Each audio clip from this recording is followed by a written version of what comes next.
Family. It is Monday. It is Monday, February 3rd. Y'all, we in Black History Month. We in we got a lot going on. It's been a lot that's happened already this weekend, right? Which makes you be like, y'all, we really in Black History Month. It's killing me. But it is Monday, February 3rd, and you are locked into a brand new episode of In the Quad with Nick Eden. I am your gracious host, Nick Eden, and we are back with another phenomenal show. Before we get started, let's go ahead and get this out of the way first. Let's go ahead and get this out of the way first. We always want to thank those who make it possible for us to do the things that we do. So I'd like to take a quick second just to thank our sponsor of the show today, School.com. Welcome to School.com, the all-in-one platform for creators and educators to grow communities and deliver courses effortlessly. With School, you can combine learning, engagement, and progress tracking in one simple space. No more juggling tools, just focus on teaching and connecting. Ready to start? Scan the QR code to unlock special perks and join thousands already thriving with School. All right, y'all. That was a big word from our sponsor, School.com. So I appreciate everybody for taking just a second. Welcome, welcome, welcome. I hope y'all had a phenomenal weekend. It's a lot that's going on in the HBCU landscape over the last couple of days. And if this is your first time tuning in the Quad with Nick Eden, this is a show where we capture all of the HBCU trending topics across the entire HBCU landscape. You'll have to forgive me, my glasses are they glaring today. So I don't know what's going on here. Uh, but that's Instagram, TikTok, Facebook, Twitter/X, Fanbase, Snapchat, IG, Biz, you name it, we're talking about it. And we condense it down to two main parts of the show. The first part of the show is our four main topics. Those are the four trending topics within the last 24 to 48 hours that have trended across the entire HBCU landscape. The second part of the show, which is my absolute favorite, is our fan topics. This is the portion of the show where you, the viewer, gets to express your opinion, ask your questions, and if you want to get your topics on the fan topics, it's really simple. Just head on over to my socials, at Nick Eden on Twitter, at Nick Eden on Fanbase, at Nick Eden on IG. Click the link tree in the bio, and we will read your comments. All right. That's if you pass the test. Some of y'all tests ain't testing. I ain't gonna hold you. Y'all got a lot going on. Let's start off with a bang, y'all. Let's start off with a bang, and that is the Honda Battle of the Bands. All right, y'all. It was a crazy weekend. Look, I've been getting texts and DMs and tweets and everything from folks that were in Cali for Honda all weekend. This comes to us from Yahoo Finance, ironically. Honda Battle of the Bands rocks SoFi Stadium with epic West Coast debut. The Honda Battle of the Bands, the nation's premier showcase for historically Black colleges and university marching bands, marked a milestone this weekend with its first ever West Coast appearance at SoFi Stadium on February 1st, drawing tens of thousands of fans, students, and alumni to celebrate the rich culture and traditions of HBCUs. Attendees were thrilled by the dynamic performances from six HBCU marching bands and dance teams during the Invitational Showcase, now celebrating its 19th year. For the first time ever, this year's Honda Battle of the Bands brought the incredible talent, passion, and culture of HBCUs to the West Coast. Jasmine Cockfield, Honda Battle of the Bands project lead and American Honda Motor Company Inc. Lead at American Honda Motor Company Inc. Honda is proud to celebrate these exceptional students and institutions, and we look forward to further driving the legacy of HBCUs through our ongoing support of the HBCU community. The event's theme, Driving the Legacy of HBCUs, honors the heritage of HBCUs and their critical role in fostering higher education and opportunities for advancement within the Black community. So, for those of you who don't know, some of the participating bands: Alabama A&M, the Marching Maroon and White; Alabama State University, the Mighty Marching Hornets; Hampton University, the Marching Force; North Carolina A&T, the Blue and Gold Marching Machine; Southern University's Human Jukebox; and the University of Arkansas Pine Bluff Marching Musical Machine of the Mid-South. Capping off the showcase, Grammy-nominated hip-hop star Glorilla brought the house down with a high-energy performance that had the audience on its feet. And here's the crazy part, like just a couple quick highlights from it. Um, Nick Cannon, as we know, hosted the inaugural West Coast Showcase. The participating bands were awarded $50,000 grants from Honda for music education and career development. Y'all, listen, I've been getting I've been getting messages about this all weekend. Seriously. Everybody has hit me up. I got a bunch of folks on the West Coast. We have a very large chapter of Alabama State Alumni Association based in LA. Y'all, they were with it. They were on it. They were not playing with y'all. Um, it was something serious, y'all. I've gotten people saying, "Hey, is it coming back the next year?" From all accounts, from everything I've heard, yes, they're coming back. They're saying Glorilla was like, Glorilla. That's my little hood baby right there. I love Glorilla. But Glorilla was, she was there. She was with the people. She was absolutely loving what was going on. She's been a huge part of HBCU culture the last few years. I think she's performed at 7 homecomings in like the last 3.5 years, right? So shout out to Glorilla on that. Y'all, it's just, and I can remember some people saying it's not gonna work on the West Coast. It's not gonna work on the West Coast. There were so many first time people there. I was talking to one of my boys from state last night. He ran into a young lady, pretty much lived her entire life on the West Coast. He's from LA. She pretty much lived her entire life on the West Coast. And she was like, I didn't think that this stuff was real. Right. And I think for us, we're a little bit spoiled, right? We get to, we're like, oh, the band ain't coming. It ain't a battle in the stands. Some of these folks do not see this stuff. They just don't. So for it to be a situation where they get to see this go on at a high level, it lets you know, man, that, bro, this is something that I think can completely serve as a heavy recruiting tool for HBCUs on the West Coast. This is another reason why I'm excited. I talked about this last week.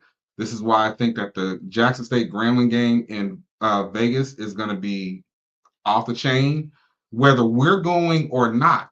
People on the West Coast are just not exposed to that like this. And like even when I told my boy, he was like, "Oh no, we're literally on the phone." I'm like, "Yeah, so Jackson State's gonna be going against Grambling in Vegas." He's like, "Man, dude, my mom lives in Vegas. Ma, they're gonna be here. What's the date?" I told him, "Okay, cool." They're already putting these plans together, and I think sometimes we have to take ourselves out of it as somehow alums are the only ones who will and are supposed to support these games, these battles, the whole nine. So I'm, shout out to them. It looks like they'll probably be back out on the West Coast again next year. And I mean, I was told just top to bottom, it was a phenomenal production. And I think the Honda may have found its new home. I think the Honda may have found its new home. Now, from my understanding, they were only allowed Honda was only paying for 180 members per band, and anything over that was about $1,100 per member. Some people scaled it down. Some people were like, "Look, it's worth it." Whatever you think, I'm telling you, this was amazing. This is the most excitement I've seen about the Hondas since back in the day when we used to go all the time when it was in Atlanta. Um, so I can't stress enough how absolutely proud and happy I am. I would implore the people, the good folks at ESPN Band of the Year, to see how they pulled that off. I'm just saying, you want to enter this market, you want to enter because they said tens of thousands. It was 60,000 people there.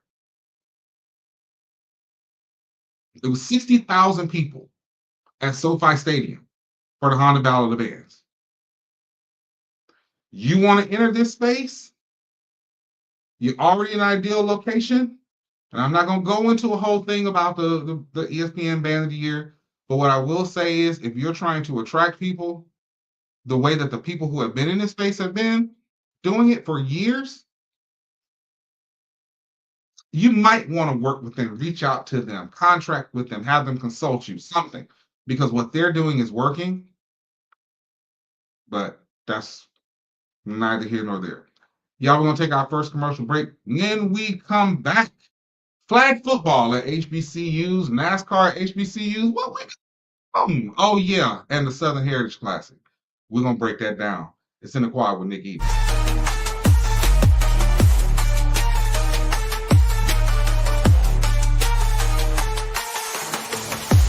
Happy birthday, Dad. Happy birthday. I got you something. We said no gift. We had to get you something. Thank you, honey. I got you this. Did you do this yourself? Yeah, I had a great teacher. Happy birthday. I love you. Love you too. Love you. Thank you. This is from me to you.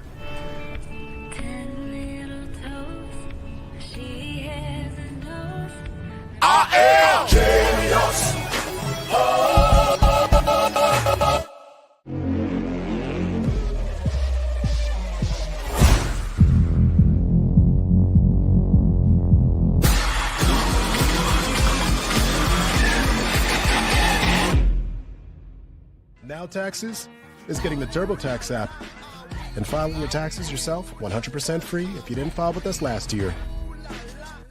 Now this is taxes. File free in the app by 2/18. When you switch to TurboTax, do it So I yourself. trust everyone's read the prospectus. Lance, why don't you take us through it?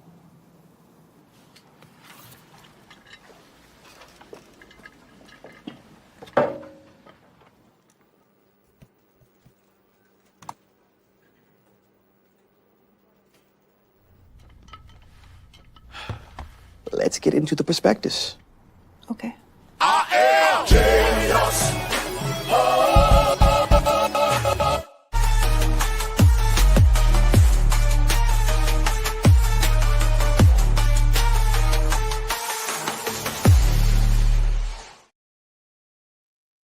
14 minutes after the hour, you are locked into a brand new episode of In the Quad with Nick Eden. Y'all, let's head on over to the wonderful state of North Carolina.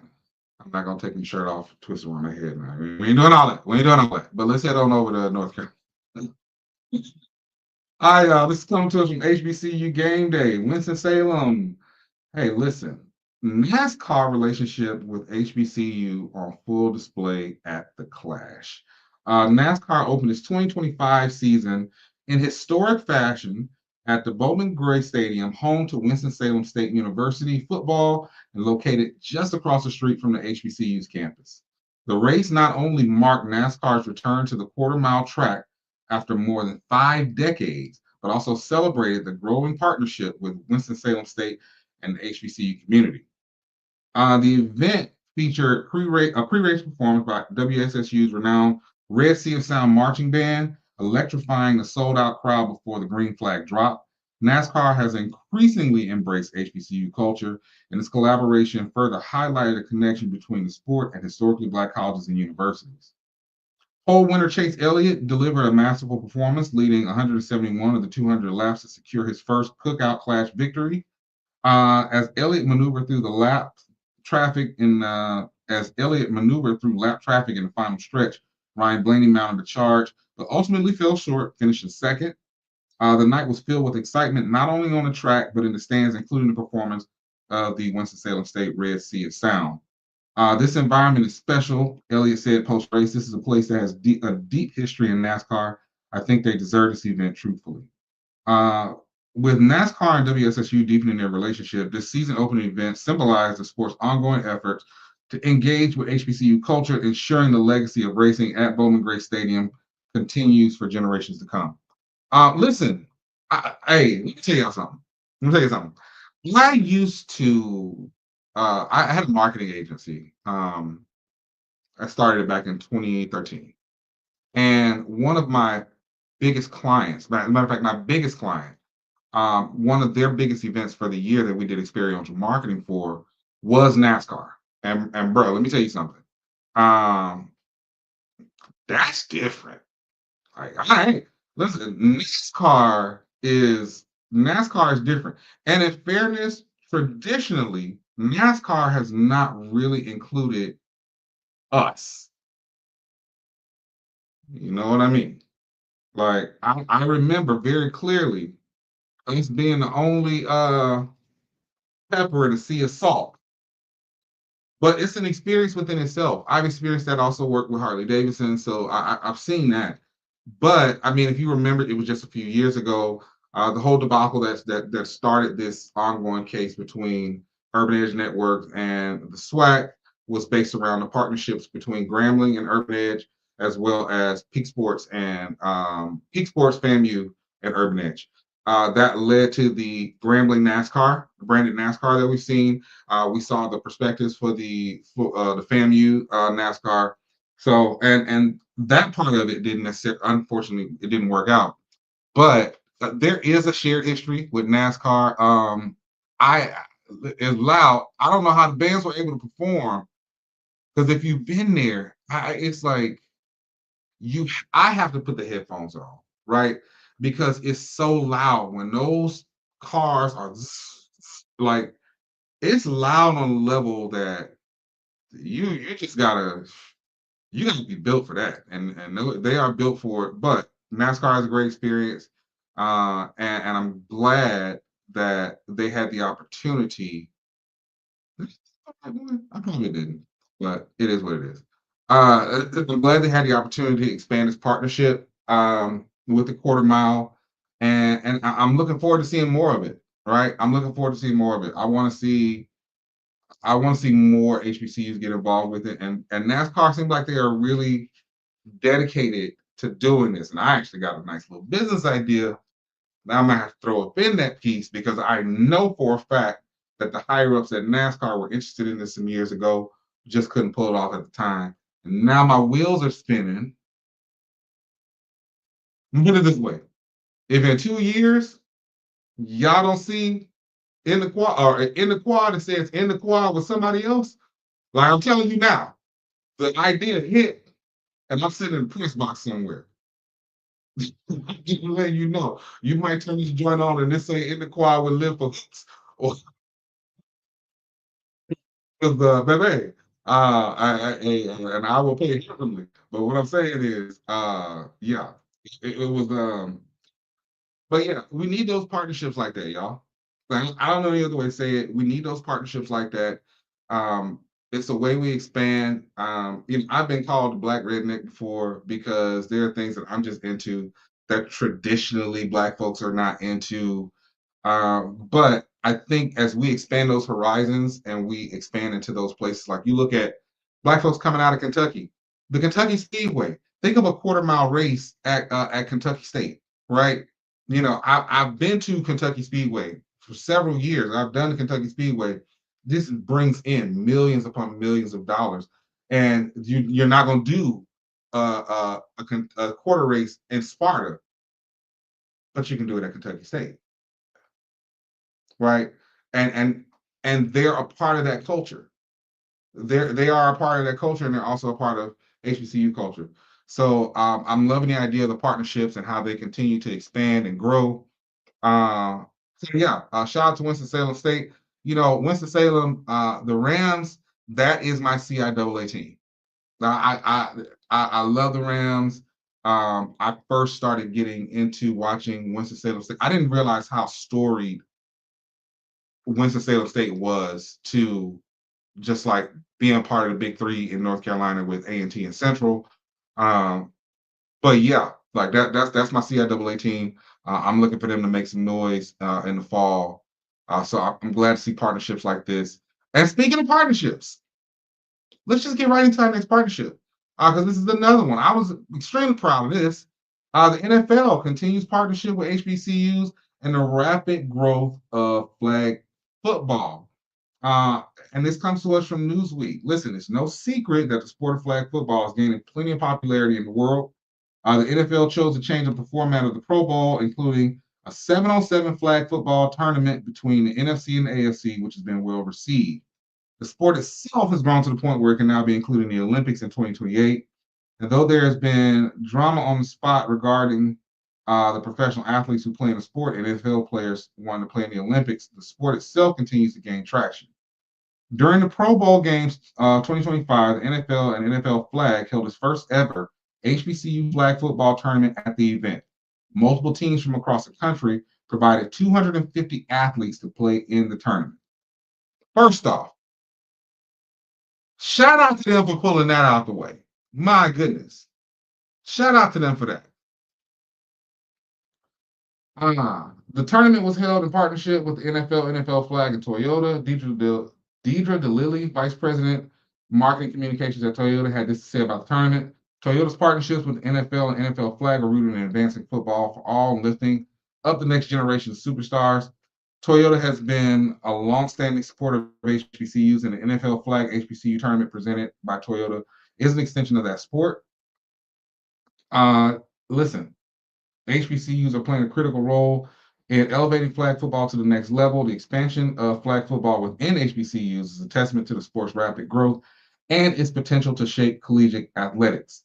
Thanks to initiatives led by RCX Sports and NFL in collaborations with conferences like the CIAA, flag football has seen impressive growth across HBCUs. By fostering competitive programs and increasing participation, HBCUs are helping to build a strong case for NCAA sanctioning. I want y'all to go and check out the rest of the article because it is long. It's long, and I'm not just going to sit here and just sit up here and read out the whole thing. But I will say, because in addition to that, I got a chance to see some of the footage from Alabama State's women's flag football team this weekend. Hey, listen, it was great to see. I want to say it was Huntington that we were up against. But you just gotta look.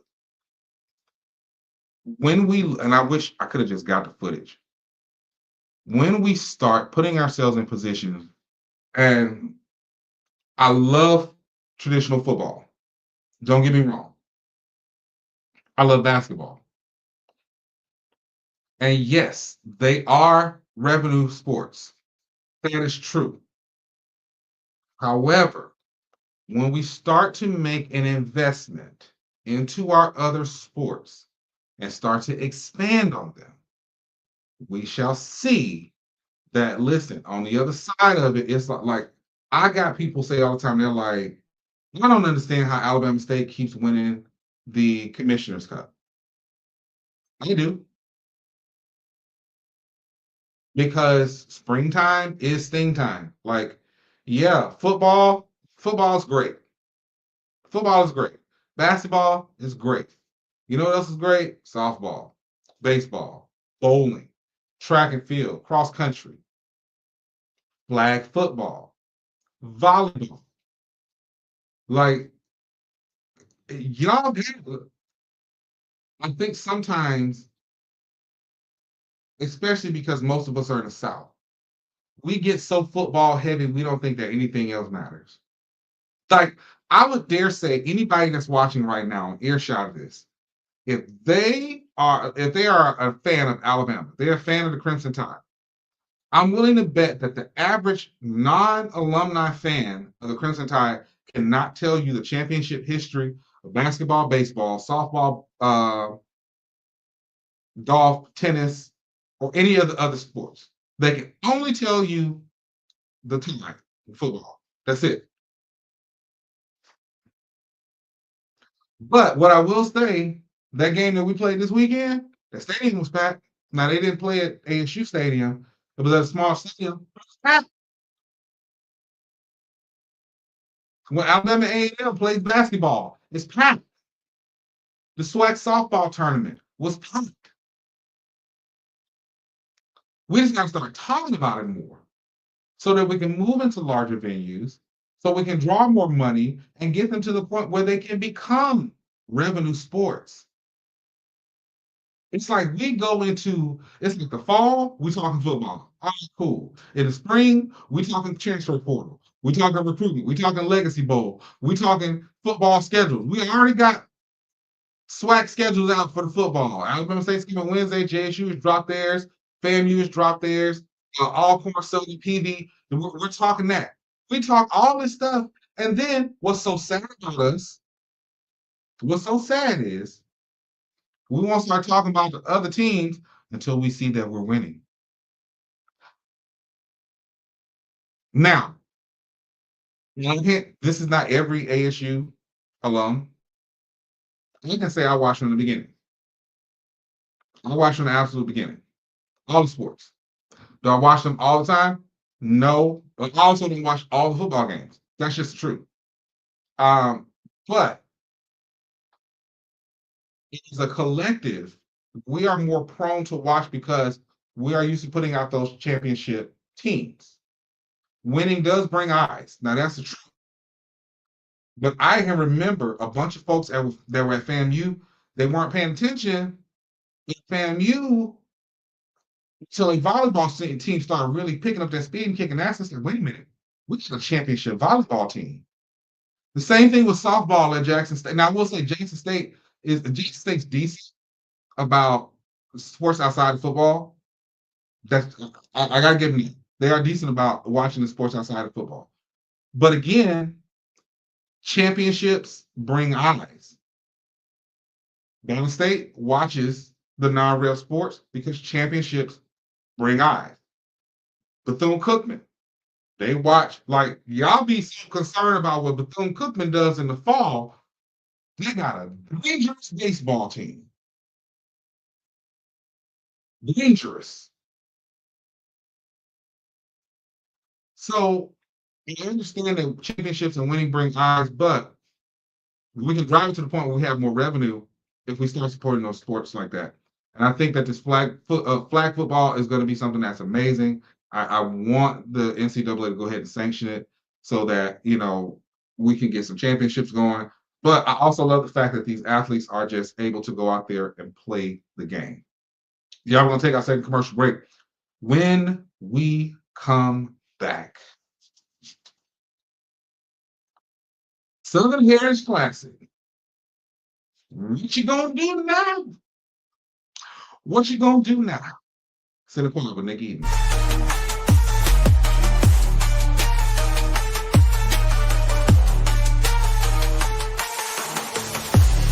Now Taxes is getting the TurboTax app and filing your taxes yourself 100% free if you didn't file with us last year. Now this is Taxes. File free in the app by 2/18 when you switch to TurboTax. Do it yourself. From now on, it's all about us. Starting a family, buying a car, our first home. They told you to open an account, then turned you away. They said, come back when you're ready. You said, we're ready now. I know we're going to make it. Hope makes it happen. Thousands of your neighbors, many who never had a bank account before, improved their lives with Hope Credit Union. You can too. Brighter futures begin with Hope.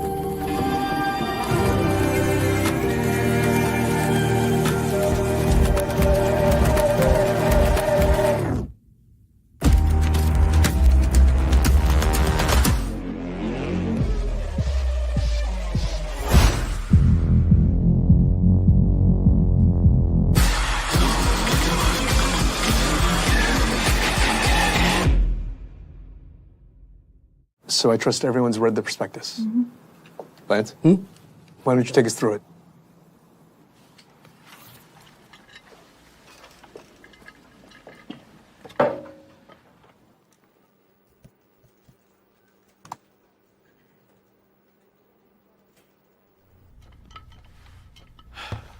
Let's get into the prospectus.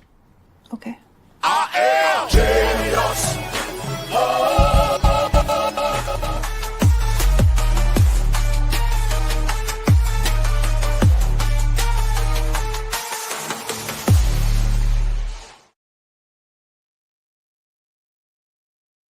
The hour. Of course, this daggone train comes.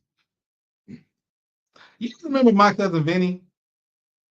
It's like that. You know what? It's fine. This is the perfect time for another word from our IPSO sponsor, school. Welcome to School.com, the all-in-one platform for creators and educators to grow communities and deliver courses effortlessly. With School, you can combine learning, engagement, and progress tracking in one simple space. No more juggling tools, just focus on teaching and connecting. Ready to start? Scan the QR code to unlock special perks and join thousands already thriving with School. Bro, you kidding me, man? Like this is insane. All right, y'all.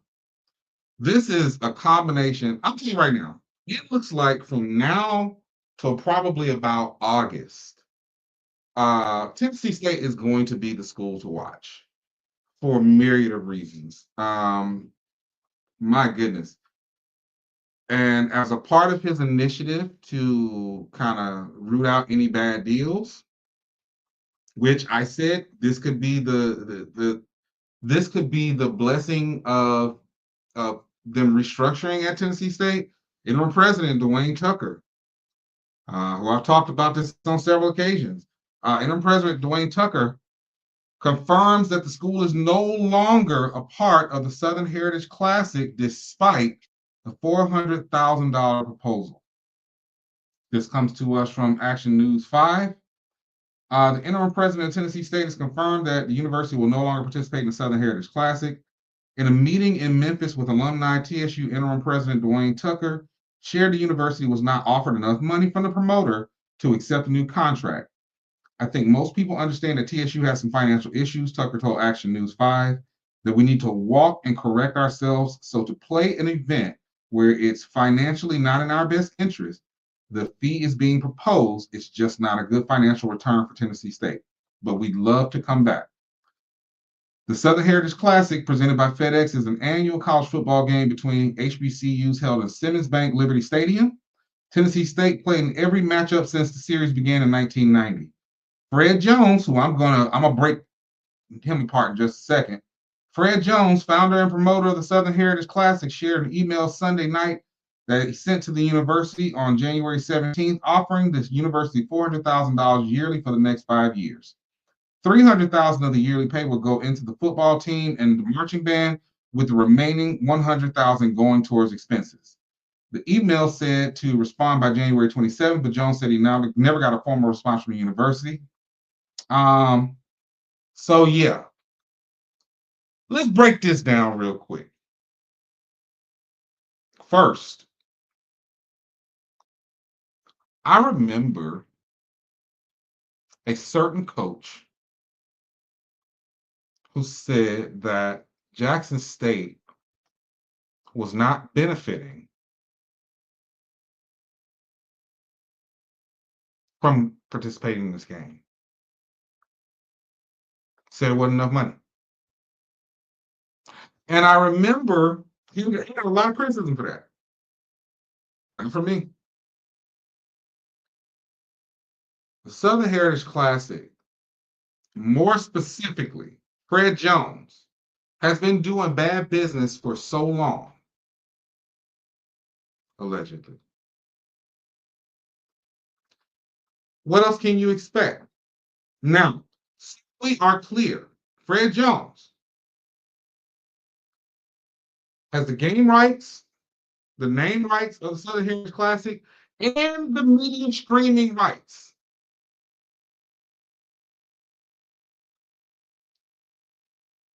Now at peak, you had Eddie George all across the aisle from Deion Sanders. This is just an example of how bad this business is.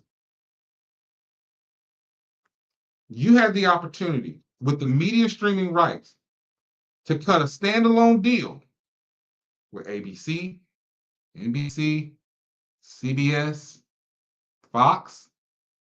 Okay, maybe they don't want to get into it. All right, cool. Well, let's go to the people who are interested in football and they don't have a marquee game to play on their networks. BET, Paramount, and Paramount, period. You can put it on Paramount Plus, but BET, TV One, Apple, Amazon Prime, Netflix, Tubi. People are like, oh no, not Tubi. You want to know how Tubi is in the business of? You want to know how Tubi is in the business of especially Deion Sanders at the time? Do y'all know that Deion Sanders has a show that's on Tubi? It's daily or weekly, one of the two.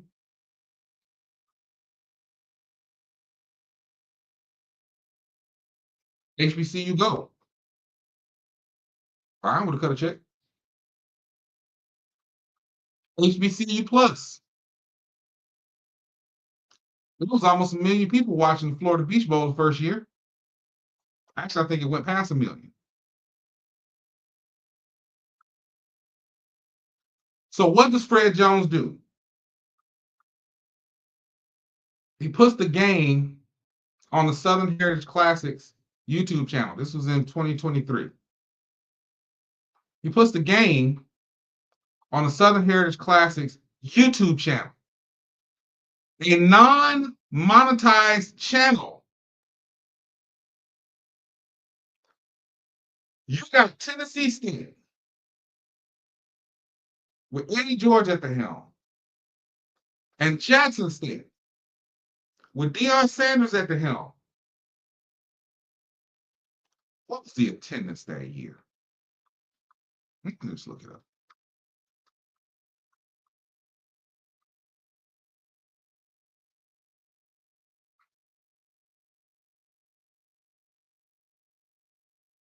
With 32,518 people in the building, and you put it on YouTube. Now, people can say what they want to about the Swag Digital Network. You know, it's a YouTube channel. Guess what? It's monetized. It might not have been the biggest check, but it was a check.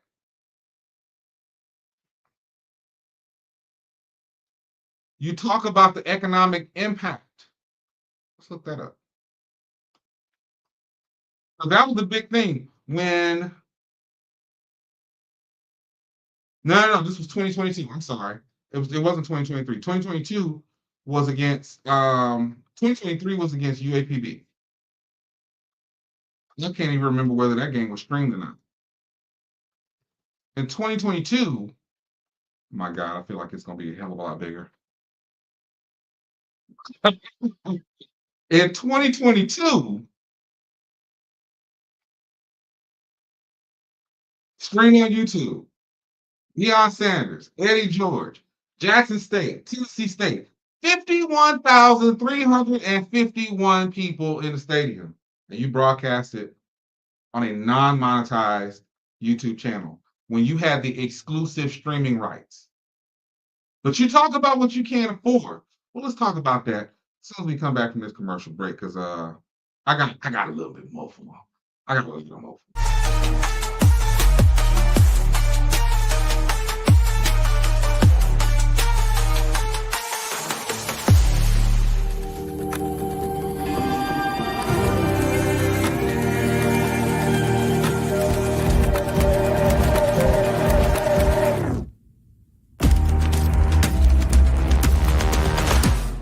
Happy birthday, Dad. Happy birthday. I got you something. We said no gift. We had to get you something. Thank you, honey. I got you this. Did you do this yourself? Man, I had a great teacher. Happy birthday. I love you. I love you too. Love you. Thank you. This is from me to you.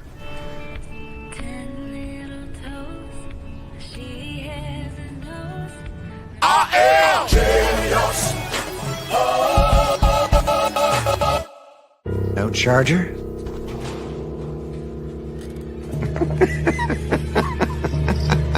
It's a Mac. The battery lasts all day.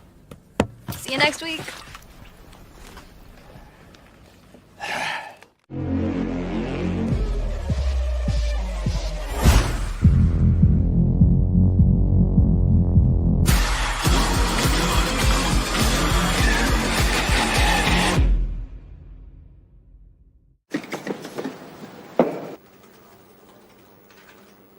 Wow.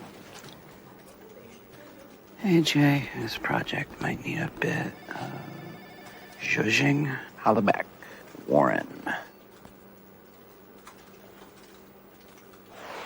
Please let me know your thoughts. Best regards, Warren.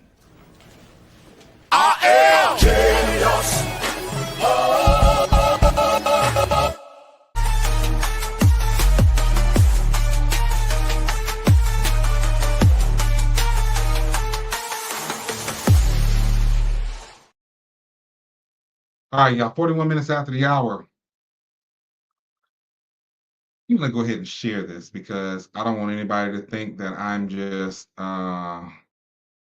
pulling stuff out of my ass.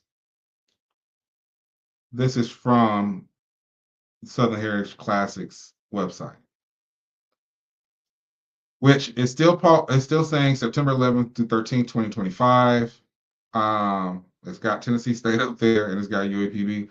I don't know if UAPB is signed on yet. I haven't looked at their schedule. I will check. But I want to highlight right here where it says the Classic also has an economic impact on Memphis, where these competing teams play annually. It generates $21 million for the local Memphis economy.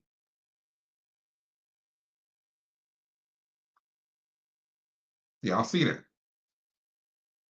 Now, so here's the problem with that. Here's the problem with that. The problem with that is, if you're offering Tennessee, let's say you're doing equal footing for both schools, you're offering both schools $400,000.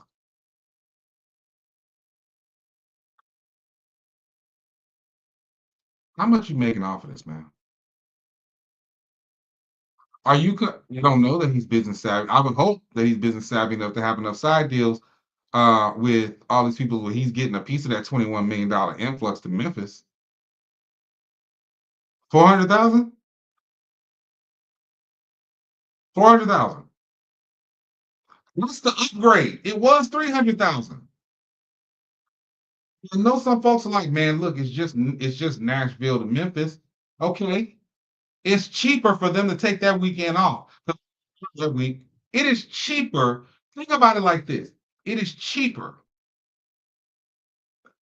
for Tennessee State to take the weekend off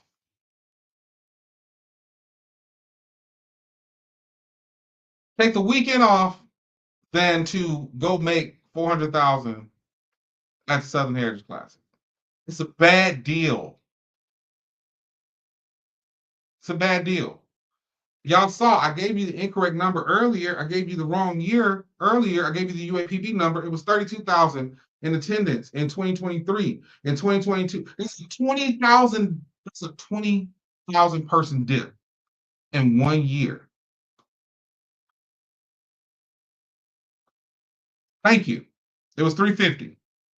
That's right. It was 350 because if I'm not mistaken, Deion Sanders said they ended up spending like 330. And so you essentially went and played a game for 20 stacks. And listen, and like this year it's supposed to be broadcast on Fox Sports South. That's fine. I mean, that's cool. But what I'm trying to get folks to understand is this was going to happen. Now, I've talked before about how I've had the pleasure on a few occasions of meeting Dr. Linda Glover. I think she's an absolutely wonderful woman. I do. I think she's an absolutely wonderful woman. And I think that she has a dedication to the city of Memphis that I think may have had her just kind of overlook how bad that deal really was. Which makes this 400,000 even more of an insult because it's like, I'm only going to give you 50,000 more. Now, if it were me, and he talked about this on HBCU Nightly last night, about Tennessee State, and I'm looking and I'm like, well, shoot, we got a bye weekend that weekend. Jackson State got a bye weekend that weekend. Yeah. Y'all added 12 because Jackson State's only playing 11 games this year. You add 12th game. Come on up to Nashville. Let's blow out Nashville. We're going to pay y'all. Come on up to Nashville. Let's blow out Nashville. Let's do a home and home. Let's do it for 2 years and see how it works. And if it don't work, we ain't got to play each other anymore. But let's see how it works. Because, yeah, they don't do TSU alums. And be careful how I say this. Tennessee State alums travel to other schools that they're excited about a lot better than they come to their home games. Because they were in DC, they were outside. They're outside. But Tennessee State alums have been telling this school for the last some odd years, this is what we want to come and support. Y'all not giving us that. When you give us that, we'll come and support it. But you can't expect us to come and see a game we don't want to see.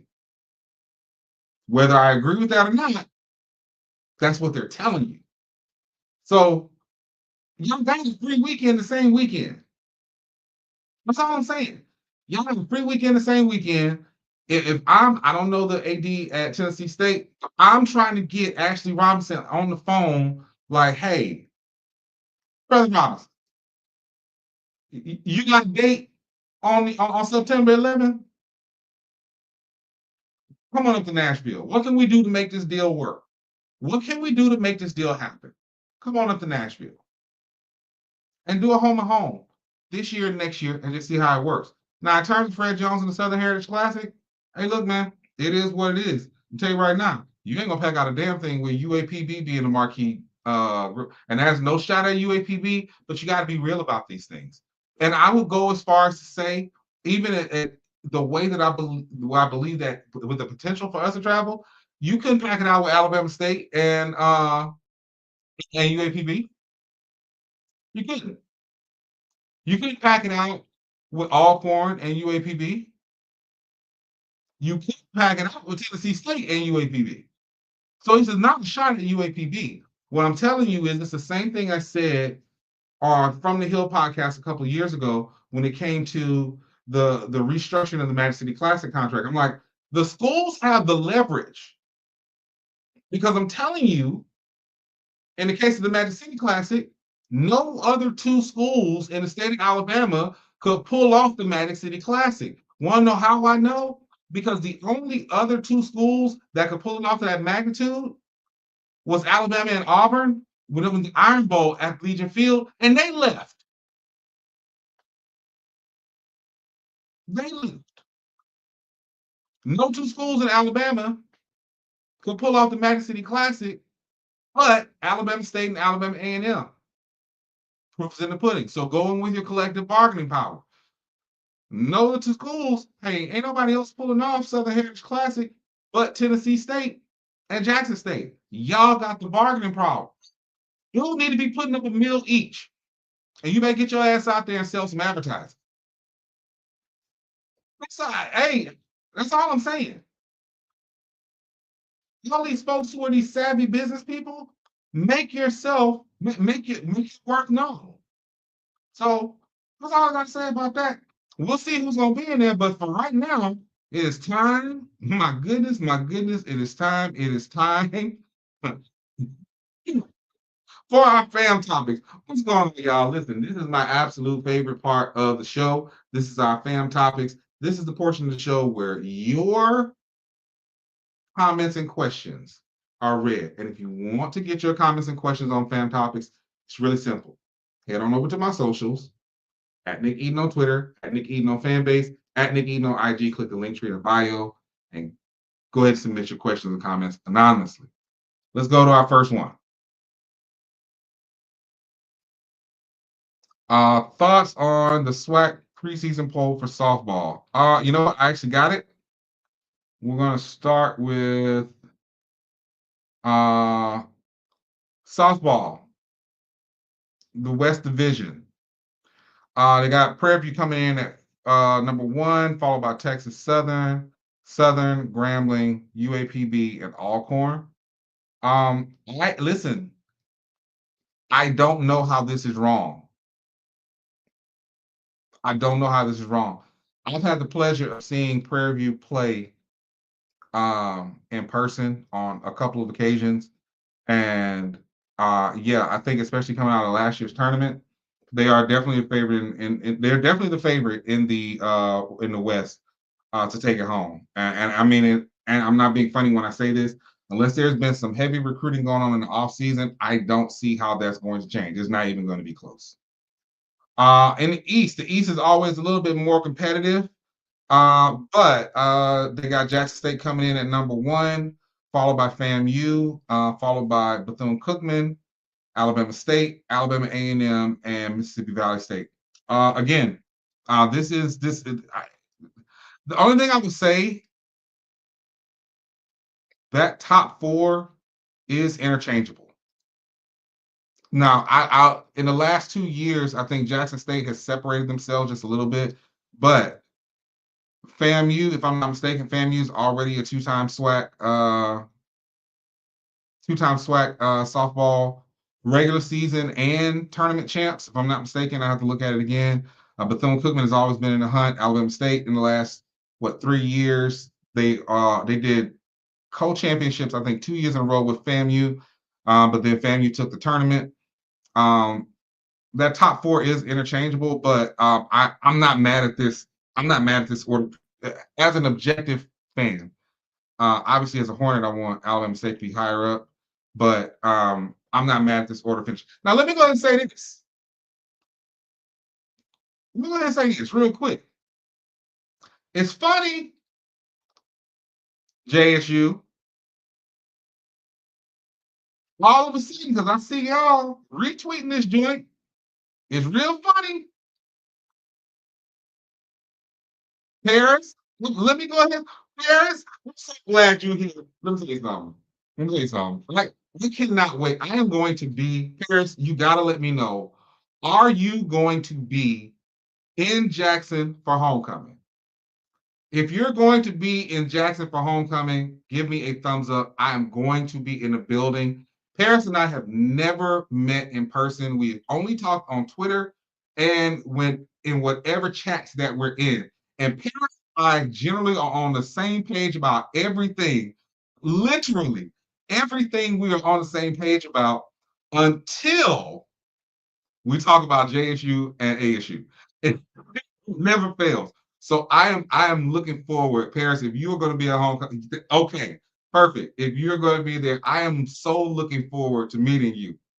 And let me say, and yes, JSU are defending champs. But let me say this real quick. It seems like y'all don't really like preseason polls unless y'all number one.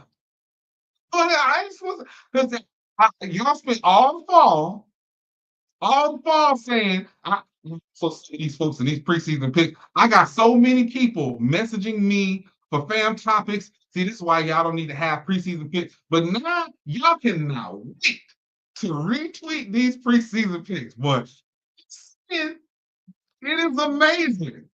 It is absolutely amazing how much we love the preseason picks now. But it again, from an objective standpoint, I'm not mad. I'm not mad at all at that order prediction of finish. I think that the West is going to be spot on. I think it's going to be an uphill battle for second, third, and fourth in the East. But and I hate to say this like this. I really do. Because I don't want it to seem like I'm dissing any of the West teams. That is generally the place that we find ourselves when it comes to the SWAC East. That top three at daggone near any sport, they got to be correct though, insane. That top three in the East is generally going to be across multiple sports, exchangeable between Jackson State, Alabama State, and FAMU. And depending on the sport, Bethune-Cookman's gonna come to I haven't seen if they put up the baseball ones yet, but I would not be surprised if preseason didn't have Bethune-Cookman coming in second, or maybe even first. Some people saying at first for baseball. But yes. So for softball, FAMU's coach did leave. And she came to Bama State. Anyway, messy work. So like grand opening, grand closing. All right, y'all, let's go for a second. Let's go for a second one. All right. HBC Nightly was diabolical last night. Yes, the term diabolical was created last night. Let's say shout out to the folks over at HBC Nightly. Y'all have not been tuned in. Let me explain something to you. They much like me, because they try not to curse on the show. They try not to curse. Look, we got sponsors, y'all. We trying to be, we trying to be a little professional here. We're trying to get those coins in. But yeah, Herb and Tandia got into it about University of Maryland Eastern Shore. It's one of the reasons that I love watching HBCU Nightly, because they do talk about schools that are not just, the SWAC and MEAC staples that we always talk about. They talk about them too. But I took the clip, and shout out to Jay Anderson for creating this clip. I snatched it so I could play it for the show. This was diabolical. Or diabolical. God. Have they ever won anything? They never won anything back. I don't think they've ever won. I don't mean no disrespect, Herb. I don't understand what you're trying to say. They ain't won shit. What I'm trying to say is that for any coach, I paid $5. They ain't won shit. I paid $10. $10. God, dog. You got kids watching. I mean, to be quite honest, because look, here's the thing. Can I finish That's my all thought? I'm saying. Can I finish my spot without? Go ahead. You gotta go, but you gotta go to it. Shit. Huh? Can I finish my thought without somebody saying UMES ain't shit? That's all I They ain't. But listen, we talking wins. We talking wins and losses, y'all. When somebody say, y'all know we talking. When somebody say to somebody, somebody says that a program ain't ish, we're talking about their productivity. I'm just gonna say this. I said ish, AJ. I said ish. I didn't say that word. I'm just gonna say this straight up. How is that 250? I said ish. There are plenty of talking a whole bunch of shit about a coach. Y'all serious. All just what would you do to change the program culture around? I will move it to Division 2. That ain't got shit. They don't belong in Division. They don't belong in Division 1.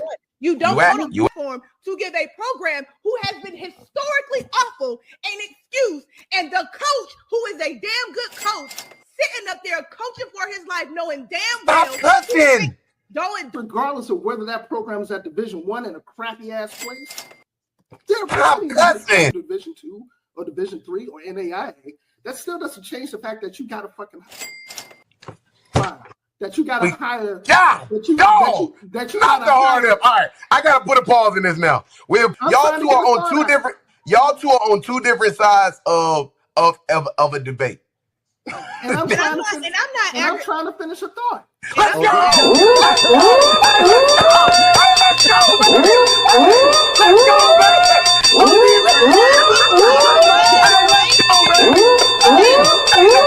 Keep going. Let's go. Hey, ODB, hold on.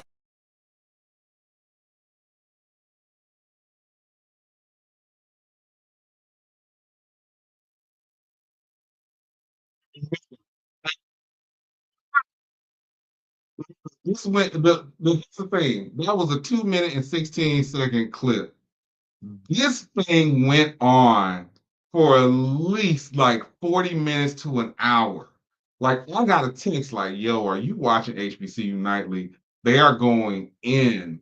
And I'm like, it kept going. And of course, I'm being messy. I'm egging it on in the comments. Paris, you were egging it on in the comments. Jay, Lennon, everybody was egging it on in the comments. Listen, HBCU Nightly, the chat is probably one of the funniest that I've just been a part of, and that was that. So yes, during that time, the term diabolical for Tandia was created, and I think it is so apropos. But shout out to HBCU Nightly, y'all. Please don't forget Sundays at 7:30, if I'm not mistaken, on the HBCU Nightly Network. You can get to hbcunightly.com. Join. They got over 50,000 members at hbcunightly.com. And yeah, it was definitely messy, but it was hilarious. All right, what else we got? It's getting ridiculous to keep up with all these different streaming services just to watch these games. I agree. Like, we've been like, for all of this, and listen, I'm not trying to cook ESPN on this, but for us to put all of this and all this wherewithal and all these games into ESPN and HBCU Go, and I will say this much. You see, the problem when it comes to HBCU Go is a capacity issue, right? One, y'all, the presentation, I'll be honest with you. What it takes, and I know this now from working on the back-end production side of Urban Edge, what it takes to produce these games at mass. It takes a whole lot because you got to think about it like this. We got the NBA Texas Legends for the NBA G League. We got the NAIA championship games, but really the bulk of it is coming from the HBC UAC. And when I tell you, I got so many group chats right now. And shout out to Randall, shout out to Danny, shout out to Nicholas, shout out to Dr. Kiki Barnes. It's constant communication when these games are going to getting everything to setting up and streaming. It's constant. It is constant. So it's not easy to stream all of the games, right? It's not easy to stream all the games. I will say nobody has gotten it right 100% yet because I love the production quality. Obviously, ESPN, we get it. ESPN just is what it is. When it comes to HBCU Go, I love the production quality of the games. I do. I love the production quality of HBCU Go's games. It is a pleasure to watch. It truly is. Here's the deal. When I'm looking at the games on Urban Edge Network, and I'm being transparent. And I've had this talk with the folks at UEN. We utilize Huddle to stream our games, which is good. I'm not gonna say it's always great. It's good. As Dave Chappelle said, it's like having an above ground pool. But what I do know is, and I'm not saying this as a pitch for Urban Edge Network, because I do recognize some might look at it as, oh, Nick, you just came for the network that you work for. You can say that if you want to, that's fine. But what I do know is all of their games can be seen for free, and the schools get a check because it's a revenue share model. All of their games can be seen for free. Softball, baseball, basketball, volleyball, bowling. All of their games can be seen for free, and they get a check for it. A bigger check than they would. And those of you who are YouTube creators, y'all know I'm telling the truth.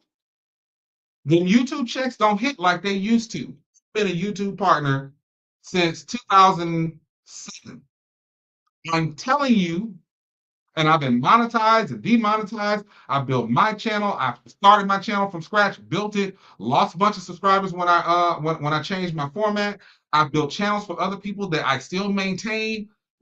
I'm telling you, those checks from YouTube do not hit. Especially like it was peak. The CPM during the pandemic, oh my gosh. Oh, it was nasty. It was nasty. It was absolutely nasty. But it just ain't hitting like that anymore. So call it me catering for UEN, that's fine. But I'm telling you, not many other people are getting a deal like that. Where all the games are given, because you can't see almost any game on ESPN. There's no reason for me to even have ESPN Plus anymore, because you can't see any of the games. And HBCU Go, the problem with HBCU Go is it's a capacity issue, because you've got now, I love the fact that it's free, but what you've got is you've got 4 conferences and a weekend worth of games to push. And basketball is going to bleed over track and field. It's going to bleed over softball. It's going to bleed over baseball, which means even less that you're going to get to watch. So all I'm saying is, yeah, it's a lot. Listen, I've got Sports Network. I just went ahead and I paid the $100 to get it up until I think I got it until August or something like that. Cool. I'm probably not going to get ESPN Plus in the fall. I'm just probably not. Because I'll more than likely the games that are going to be broadcasted at, I'm actually going to be traveling to, so there's really no reason. I can use that $10 somewhere else. But I do understand why somebody who is a true fan, right? Like it's one thing if you just watch your alma mater, but even if you just watch your alma mater, you're gonna be still watching between 3 and 4 networks because not everything is broadcast through your school streaming service. So it can get a little daunting, and at this point, you're damn near paying for cable again. So I want to see something, but Paris, I agree with you. I agree with you. I agree with you. I want quality content to watch all the games for free. I understand that. I do. Which is why when I talk to my friends who are alums of Tougaloo and Dillard and Talladega, they're all like, "Oh, we good. Like, yeah, you got that issue with y'all. So I see all my games." My niece is at Tougaloo right now. She's like, "I can see all the games I want to see. I ain't gotta leave." I'm like, "You should still go." She's like, "No, I'm talking about like the away games." Okay.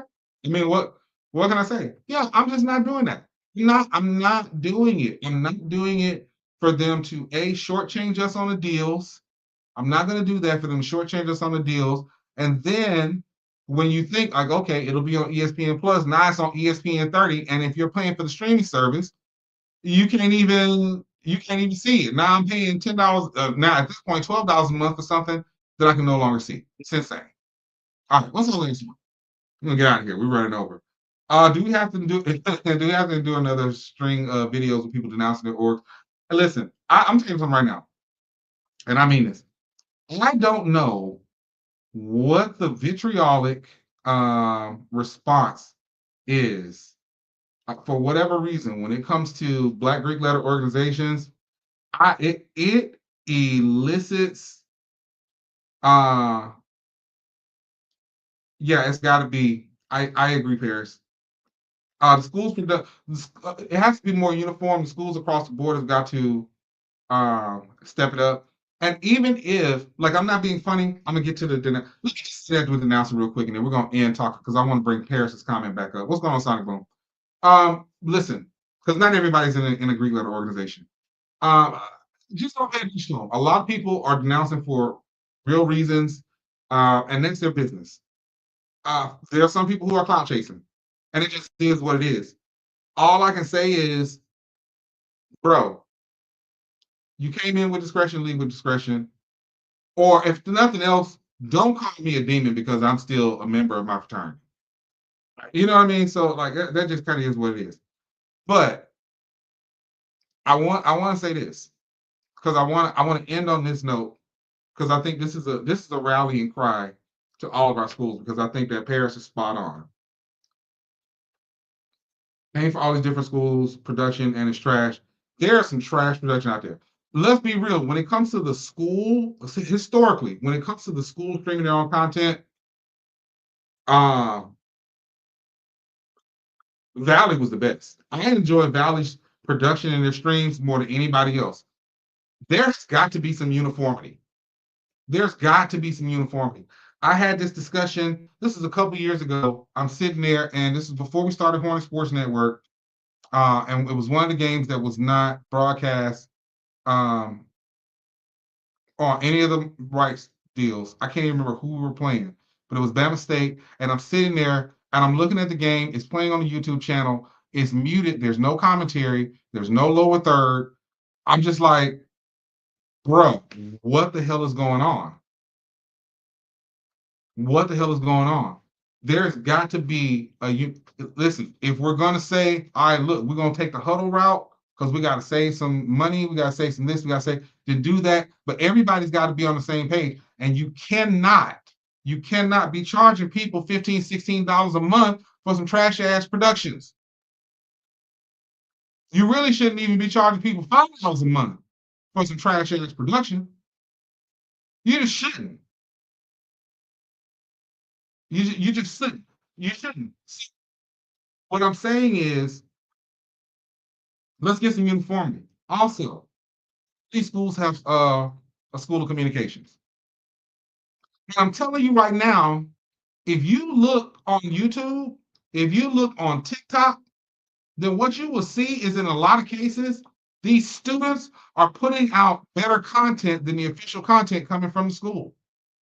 So why not partner with these students for more elective credits or cut them a check, a stipend? There's no reason that a student should be walking across the stage with a degree in communications and they have not produced one or several games for their school. Like we got to do something different, and we got to utilize the resources that we have. The students are the resource because they're at the forefront of this. They're at the forefront of this. And then why are we not looking? Don't even get me on the replays. Don't even get me on the replays.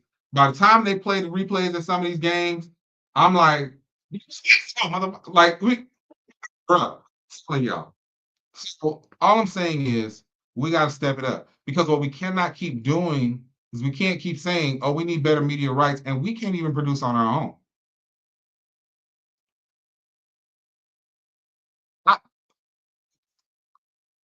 Right now, and I may do this.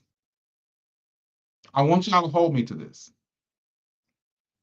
I want y'all to hold me to this. There is a multicam system that the entire system costs roughly about $1,600. But it's a multicam system that I think will enhance the volleyball games at our schools to the next level. And I am going to commit $1,600. Hold me to this. The only way this don't happen if they say no.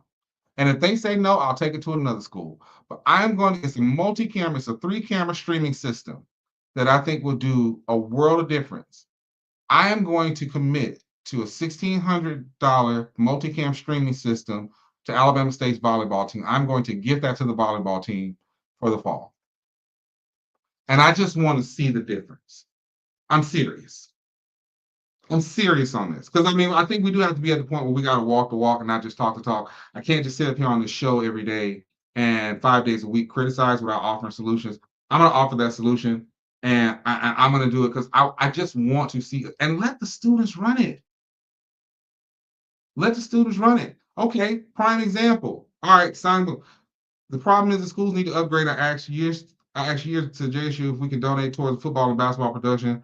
I was basically told we don't control it. Now, I'm going to say this much. If you want to talk about an upgrade, when the HBCU AC, the HBCU Athletic Conference, then known as the Gulf Coast Athletic Conference, cut its deal with Urban Edge Network. As a part of the deal, there were two other things that Urban Edge Network did in order to get consistency across the games and enhance the revenue opportunities for the schools. All the schools got set up with the latest huddle equipment, and they all had the LED boards. That upgraded to everybody, right? And that was done for a reason because it brought consistency to the games. So even though the gym looks different, if you're watching Talladega, I don't care if you're watching Talladega, Tougaloo, Russ, or Dillard, you're going to see consistency in how the game is produced, and there's rev opportunities for them there. And that's all I'm saying. That's all I'm saying. Somebody's got to take the opportunity to do that. To do that. You know, I just think at this point, we can't keep talking about our worth, what our worth is if we're not putting our all into the production. I can tell you right now, it's because I can tell you exactly where I have to look. I want to say it's in Vado. Because everybody was just beaming over Valley's production, right? Most of Valley's stuff that they were using for their production was templates. I have some of those same templates on my computer right now. It's just somebody had the common sense to say, hey, we want this to look a little different. We want this to look professional. We want this to look like a football production. And you see the difference, which is why everybody was like, yo, Valley, y'all did that. Do y'all thing, Valley. Y'all did that. So anyway, listen, I want to thank everybody who took an hour plus out of their day. I know I went way over. who took an hour plus out of their day to tune in to In the Quad with Nick Eden. Y'all, I will be back tomorrow. We are doing our Tuesday top 10. Don't forget, there's still some time. Y'all have some hilarious. I'm not even gonna get into. I can't wait to tell y'all about the state. But tomorrow's Tuesday top 10 struggle meals you made at your HBCU. Y'all have some amazing suggestions. Some stuff that realistically, I'm like, y'all, I'm gonna go to the dollar store and just at least try this. I appreciate everybody in the chat. I appreciate everybody watching on the UEN app, on HBCU Plus, the YouTube channel as well as the Twitter channel. And I will see you all, Twitter page. I will see you all tomorrow, same time, same place.